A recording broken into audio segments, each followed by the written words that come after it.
බෝවන් සුබ දවසක් සියලු දෙනාටම.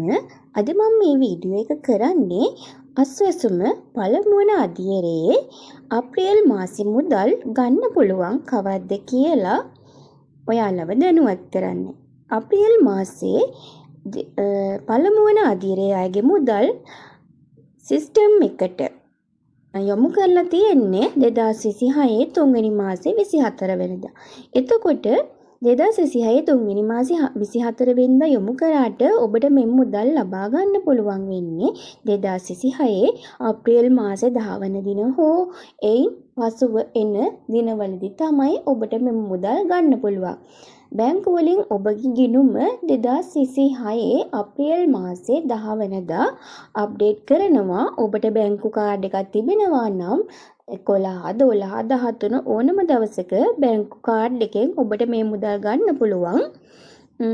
ඒ වගේම විශේෂයෙන්ම කියන්න ඕනේ අස්වැසුම පළමුවන අදියරේ තොරතුරු යාවත් කාලීන කිරීම කරන්න කියලා ඔයාලට කාලයක් ලබා දීලා තිබුණා.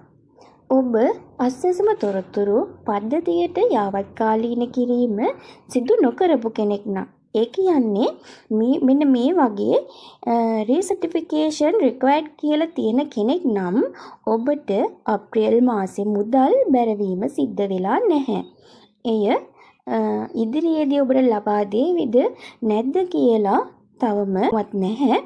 ඒ නිසා විශේෂයෙන්ම මතක් කරනවා ඔබ අස්වැසුම පළමුවන අදියරේ තොරතුරු යාවත් කාලීන කිරීම නොකරපු කෙනෙක් නම් කුමන හෝ ගැටලුවක් හේතුවෙන් ඔබට තොරතුරු යාවත් කාලීන කිරීම සිදු කරන්නට බැරි වුණා නම් තවමත් ඔබේ රීසර්ටිෆිකේෂන් රික්වයර්ඩ් කියලා තිබෙනවා නම් ඔබගේ මුදල් අප්‍රේල් මාසේ මුදල් බැරවීම සිද්ධ වෙලා නැහැ.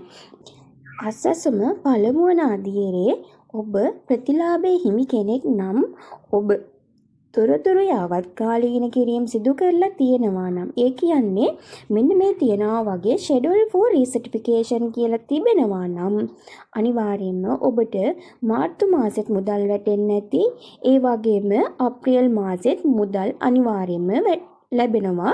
තොරතුරු සමීක්ෂණයකට නිවසට එන තෙක් හිමි දීමනා මුදල් ලැබේවි. තොරතුරු යාවත් කාලීන කිරීම නොකරපු අයට මාර්තු මාසේ මුදල් ලැබුණත් අප්‍රේල් මාසය වන විට මුදල් බැරවීම සිද්ධ වෙලා නැහැ. අස්වැසුම් පද්ධතියෙන් හඳුනාගෙන ඇති තොරතුරු යාවත් කාලීන කිරීම සිදු නොකර ඇත්තේ එක්කෝ අවශ්‍යතාවයක් නැහැ. එහෙම නැත්නම් ඒ වගේම එක පුද්ගලයෙකු පමණක් අස්වැසුම අයදුම් කරලා තිබිලා එම පුද්ගලයා මිය ගිහිපු අවස්ථාවක් වෙන්න පුළුවන්. ඒ වගේ ගැටලුවලට ඔබට ලබා දෙන විසඳුම මොකක්ද කියලා අපි ඉක්මනින්ම ඔයාලව දැනුවත් කරන්න. සියලු දෙනාටම සුබ දවසක්. අස්වැසුම සම්බන්ධ නවතම තොරතුරු දැන ගැනීම සඳහා ඔබත් අපේ Happy Life YouTube නාලිකාව subscribe කරලා bell icon එක touch කරලා තියාගන්න.